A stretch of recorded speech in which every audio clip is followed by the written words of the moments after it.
Muy bien, estudiantes de quinto bachillerato en computación. Hoy vamos a hablar de el tema del desempleo y el subempleo dentro del curso de estudios sociales. Para iniciar, vamos a tomar unas ideas del libro de texto. Después de que se terminó de firmar el último de los acuerdos de paz en diciembre del 96, mejoró la situación de Guatemala debido al rápido crecimiento económico de los años siguientes. Como ustedes han de saber, durante 36 años se llevó a cabo un enfrentamiento armado interno en Guatemala. Era la época de la Guerra Fría y teníamos al país dividido en dos bandos, el ejército, la guerrilla, y en medio estaba la población, que fue la gran cantidad de víctimas que hubo durante esos 36 años, niños que quedaron huérfanos, y una enorme crisis social que se generó a partir de eso. La razón de el enfrentamiento de estos dos bandos fue para el ejército conservar el poder y seguir dictando medidas dentro del sistema capitalista, y para el grupo de guerrilleros, de insurgentes en contra del ejército, el fin era tomar el poder e instaurar un régimen socialista que por aquella época lideraba esa corriente económico-político-social, Rusia. Y teníamos nosotros el ejemplo de Cuba, que había logrado instaurar ese régimen a través de la guerra de guerrillas eh, que llevó a cabo Fidel Castro. Y entonces Estados Unidos apoyaba al ejército de Guatemala para evitar que se instaurara ese régimen también aquí en Guatemala. Y Rusia apoyaba indirectamente a la guerrilla para lograr la instauración de ese régimen. A eso se le conoció en el mundo entero como la Guerra Fría, y no solo Guatemala, en los suelos de Guatemala se llevó a cabo ese tipo de enfrentamientos, sino en varios países de Latinoamérica, como por ejemplo en El Salvador, en donde también fue dura esa etapa, y países de Sudamérica como Bolivia también hubo enfrentamientos, y Colombia, que aún no ha logrado salir de esa época. Durante esa época hubo fuga de capitales. La fuga de capitales consiste en que los empresarios tomaron su dinero y decidieron invertir en otros países, principalmente en Estados Unidos. Eso generó desempleo, más del que de por sí ya existe en Guatemala, y llevó a una situación caótica. Con la firma de los acuerdos de paz se termina ese sangriento periodo y da inicio a una nueva época de esperanza, sobre todo esperanza en que Guatemala iba a progresar. Y de esa cuenta eh, se recibió mucha ayuda por parte de instituciones internacionales y de gobiernos amigos para lograr instaurar un régimen democrático en Guatemala que permitiera elevar el nivel de vida de nosotros los guatemaltecos. Para eso vamos a ver este pequeño sketch que yo encontré en YouTube acerca de este tema.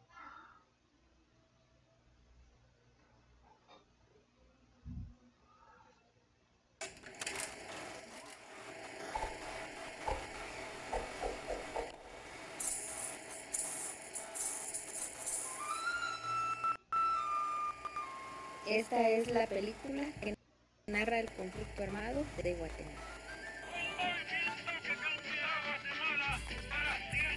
En Guatemala vivimos una guerra de 36 años. Entre 1960 y 1996 Muchas personas estuvieron involucradas en el conflicto armado.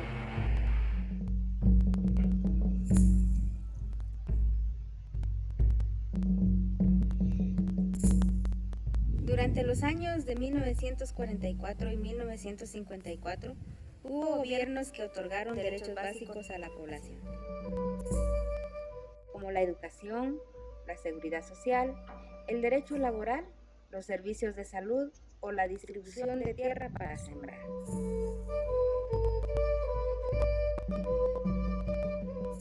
Pero algunos guatemaltecos se opusieron porque las medidas afectaban sus intereses y señalaban que eso era parte de una amenaza externa promovida por los países socialistas.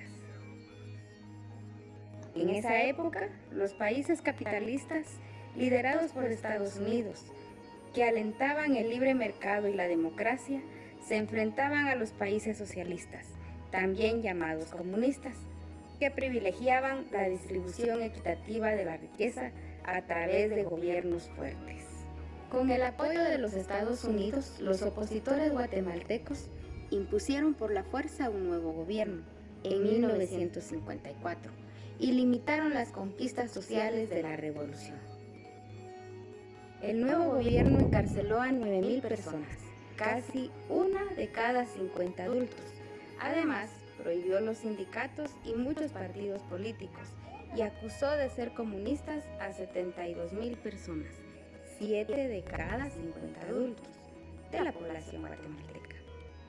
A pesar del cierre de espacios, algunos siguieron protestando en las calles, exigían participación política y mejores condiciones de vida.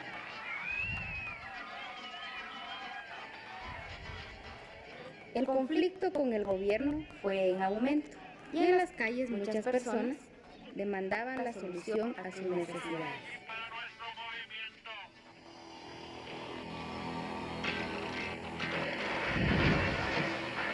En todos esos años, los gobiernos buscaron acallar las voces de protesta empleando la fuerza.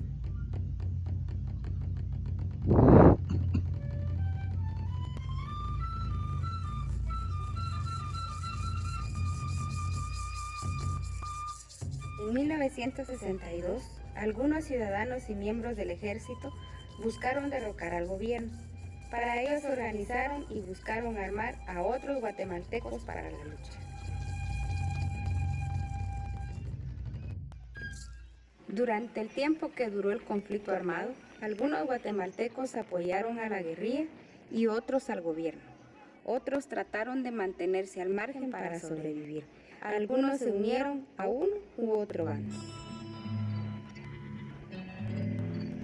El gobierno reclutó a miles de soldados que fueron obligados a perseguir o matar a la población. Además, por la fuerza organizó a casi 1 millón de hombres adultos para participar en las patrullas de autodefensa civil. En las comunidades, los patrulleros vigilaban a la gente y algunos participaron en la muerte de sus propios vecinos. Entre 1981 y 1983, el ejército atacó con fuerza muchas comunidades del occidente y norte del país, y la guerrilla no pudo defenderlas. Mucha gente fue capturada y otra se rindió al ejército. Muchas mujeres y niñas fueron violadas. Más de 1 millón de personas huyó de sus tierras. Muchas no volvieron más a sus lugares de origen. Alrededor de 200,000 personas se refugiaron en México y otros países vecinos. La mayoría de las víctimas de la guerra fueron miembros de la población. 4 de cada 10 muertos fueron niños y mujeres. Los testimonios conocidos señalan que el ejército cometió la mayoría de las violaciones a los derechos humanos. La guerra siguió, pero ya no alcanzó la fuerza de antes. Al final, las partes negociaron la paz, pero los acuerdos no tuvieron el apoyo de muchos sectores. Para algunos la guerra parece haber quedado en el pasado, pero para otros guatemaltecos la guerra sigue presente. Para muchos la violencia y las pérdidas que dejó la guerra se funden con la violencia que hoy vivimos todos los días. La guerra dejó varias lecciones sobre cómo enfrentamos los guatemaltecos nuestros problemas. También enseñó que no se puede dejar atrás a aquellos sectores excluidos a lo largo de la historia.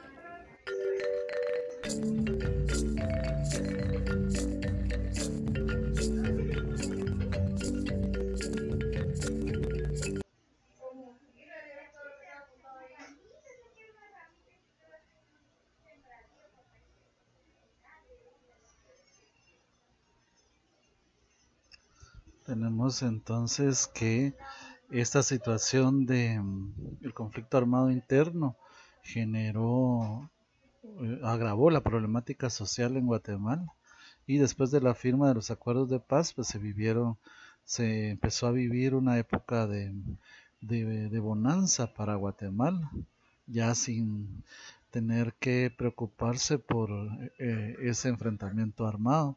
A partir de 2005, la economía de Guatemala se ha colocado entre las 10 mayores de América Latina, pero a nivel macroeconómico, Guatemala mantiene una situación favorable, pero eso no se revela en el bienestar de la población, no se refleja en el nivel de vida de la población, porque en cuanto a la población, se sabe de una gran lista de problemas que afrontamos. Dentro de ellos, uno de tantos es la falta de empleo, que está ligado al tema de la capacitación de las personas, porque Guatemala es un país rico en recursos naturales, pero pobre en capacitación de personas, al contrario de otros países que sabemos, por ejemplo, que Japón es una isla y no tiene mucha, no tiene muchas, eh, no posee, más bien, mejor dicho, no posee muchos recursos naturales, pero su población es capacitada y eso le permite producir tecnología o prestar o dedicarse al sector de prestación de servicios, que es lo que más es lo más rentable que hay, mientras que Guatemala dentro de las actividades económicas se enfoca dentro de la agricultura, y eso se debe a la falta de capacitación de la mayoría de la población. Y entonces pasa lo contrario, una cantidad enorme de recursos naturales, pero poca capacitación de las personas. Eso ha provocado que empresas que se dedican al sector de la tecnología hayan preferido irse a otros países y no invertir en Guatemala, debido a que no existen personas con capacitación suficiente. La falta de servicios educativos en el país, así como la necesidad de trabajar a edad temprana, hacen que una de las características más relevantes de la oferta de mano de obra guatemalteca sea su bajo nivel de calificación. Gran parte de la población empieza a trabajar incluso antes de los 14 años, una situación que no tendría que darse. Sin embargo, es de conocimiento popular que, por ejemplo, en el municipio de San Raimundo, muchos niños se dedican a la fabricación de cohetillos, y ya ven que los incidentes que eso ha provocado, porque muchos han muerto víctimas de algún incendio de una cohetería. También se sabe lamentablemente de niños que se dedican a picar piedra en la orilla de la carretera en la costa sur, y de esa manera proveen recursos escasos, pero proveen recursos para sus familiares, para la familia, para el sostenimiento de la familia. También en época del cultivo del café, mucho de la mano de obra que se dedica a cortar el café la constituyen menores de edad, que tienen que empezar a trabajar debido a que deben colaborar para el sostenimiento de su familia. Pero eso ocasiona que en lugar de estar en un aula, tengan que estar en un centro de trabajo. Y entonces a eso se debe también la falta de capacitación de las personas. El 36% de la población económicamente activa no es calificada y el 42% no tiene escolaridad. Entonces, eso significa que los altos niveles de desocupación, así como los bajos niveles de calificación de la mano de obra, han provocado la población más pobre no haya podido disfrutar realmente de la bonanza económica que trajo la firma de los acuerdos de paz. Entonces, la prosperidad macroeconómica del país no se ha revelado en mejorar el nivel de vida de la población. Para superar esto, tendríamos que invertir más en salud, invertir en la salud de las mujeres en edad en edad de en edad de tener hijos, proveerles de lo necesario para que sus hijos nazcan saludables y de ahí proveerles de alimentación durante la infancia para que su inteligencia se desarrolle, porque en Guatemala no podríamos aplicar o invertir en modelos educativos si la población es subdesarrollada debido a la mala nutrición que tiene. Entonces habría que atacar el problema desde la raíz, no estéticamente, porque muchos gobiernos, en lugar de atender lo urgente, en lugar de atender lo necesario, que sería generar desarrollo, atienden lo urgente, que es mantenerse en el poder únicamente. El desempleo, hablemos un poquito acerca de este tema. En la actualidad, aproximadamente el 59.65% de la población económicamente activa está subempleado o con un empleo informal. La falta de crecimiento económico se une a una característica de la economía de la sociedad guatemalteca, que es la desigualdad. Imagínense ese alto porcentaje de la población que no tiene un empleo formal o no tiene empleo. Se gradúan al año 250,000 jóvenes de nivel diversificado para 50,000 plazas, o sea, 250,000 jóvenes tienen que obtener recursos en el sector informal. Cuando hablamos del sector informal, estamos hablando de pequeños negocios que le proporcionan a los trabajadores dinero, pero sin gozar de prestaciones laborales y sin tener derecho al seguro social. También el sector informal no genera recursos para el Estado porque no tributan. Entonces, la desigualdad tiene mucho que ver en eso. Guatemala es uno de los países más desiguales del mundo. Así como hay un sector de la población que puede darse grandes lujos y son multimillonarios, también tenemos dentro de la población personas en un estado de calamidad extrema. Yo recuerdo un reportaje que hicieron hace unos años de una familia que tenía que abandonar a sus hijos, que por cierto eran varios, 5 hijos, y tenían que irse a trabajar a una finca que les prestaban un pedazo de tierra para poder vivir, y en ese pedacito habían construido una champa con nylon, habían pues dejado una olla de agua hirviendo que les iba a servir para el almuerzo, y se fueron a trabajar. Trabajaban cortando las ramas de los árboles en un cafetal, en una finca, y en eso andaban trabajando cuando se enteraron de que sus hijos se habían quemado porque le dieron vuelta a la olla que ellos habían dejado con agua y sufrieron quemaduras graves sus hijos, y eso se debió a la necesidad de atender un trabajo que únicamente entre los dos generaba 50 quetzales al día.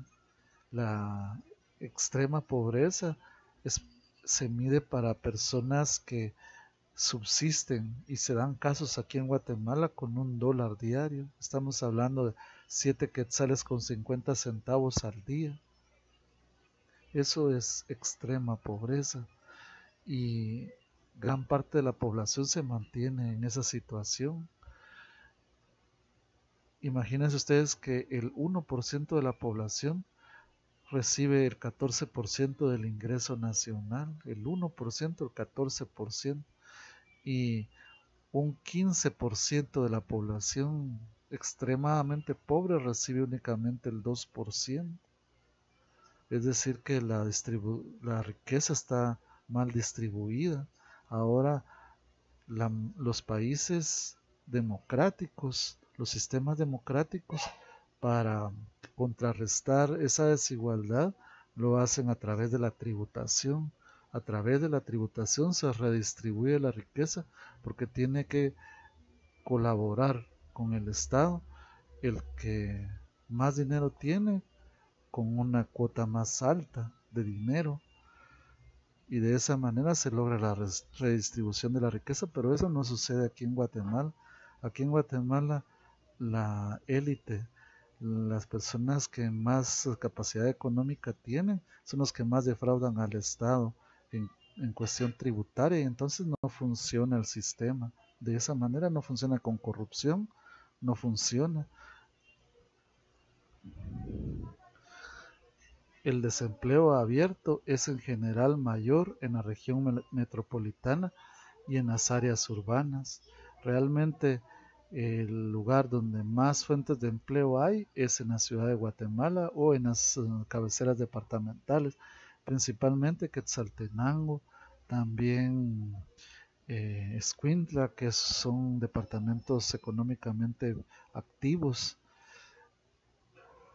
Ahí es donde se genera la mayor cantidad de empleo, y esa es la causa de que las personas del interior de la República, de los departamentos, emigren hacia la ciudad en busca de un empleo. Y la situación es que si, si no se capacitan, los empleos que pueden conseguir en la ciudad capital son empleos que pagan salarios de hambre y sin derecho a tener prestaciones laborales.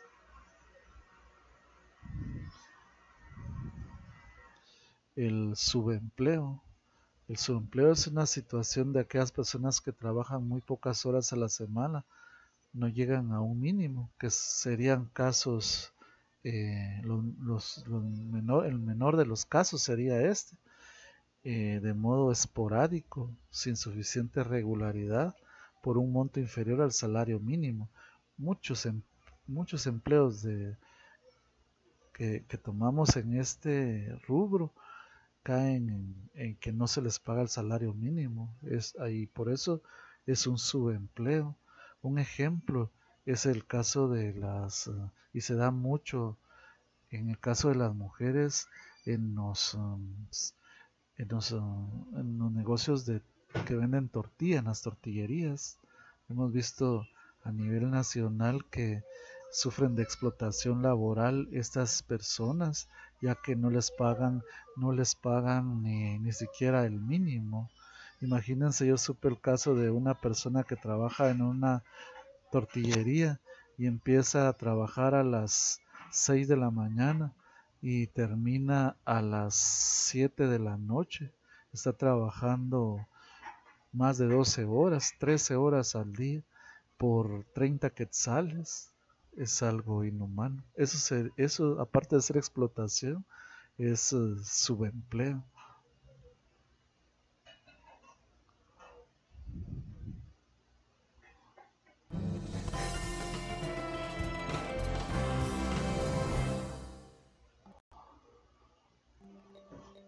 La juventud es uno de los principales activos con los que cuenta el país.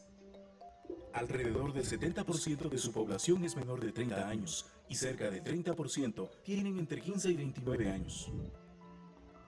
Sin embargo, la mayoría de los jóvenes en nuestro país se encuentran viviendo en situaciones que les impiden desarrollar todo su potencial y dedicarlo a la transformación que el país necesita. El 50% de los jóvenes en el país viven en situación de pobreza con menos de $1 o $2 al día. El nivel de escolaridad promedio que alcanza una persona en el país es de tan solo 5.5 años en el área urbana y 3.8 años en el área rural. Más de 800.000 jóvenes entre 13 y 18 años están fuera del sistema educativo. Del grupo de jóvenes de 15 a 24 años en edad de trabajar, solo el 53% está ocupado. Solamente 6 de cada 100 jóvenes tienen un trabajo formal y 51 de cada 100 se encuentran trabajando en condiciones precarias. Todos los años salen al mercado laboral más de 250.000 jóvenes. Sin embargo, solo se crean 50.000 oportunidades de trabajo formal. De cada 100 jóvenes, 20 ni estudian ni trabajan. Tanto la probabilidad de delinquir como la de ser víctima de delitos están ahora asociadas con la edad. Los jóvenes de 18 a 24 años representan un tercio de las víctimas de homicidios y lesiones. El 50.34% de los homicidios y el 49.58% de las lesiones a otras personas son cometidos por jóvenes entre 18 y 29 años. Se calcula que entre 8.000 y 10.000 jóvenes se encuentran involucrados en pandillas o grupos relacionados con las drogas, el crimen y la violencia. Ante esta realidad, ¿cómo van los jóvenes a enfrentar los obstáculos para su desarrollo y aportar para construir un mejor país?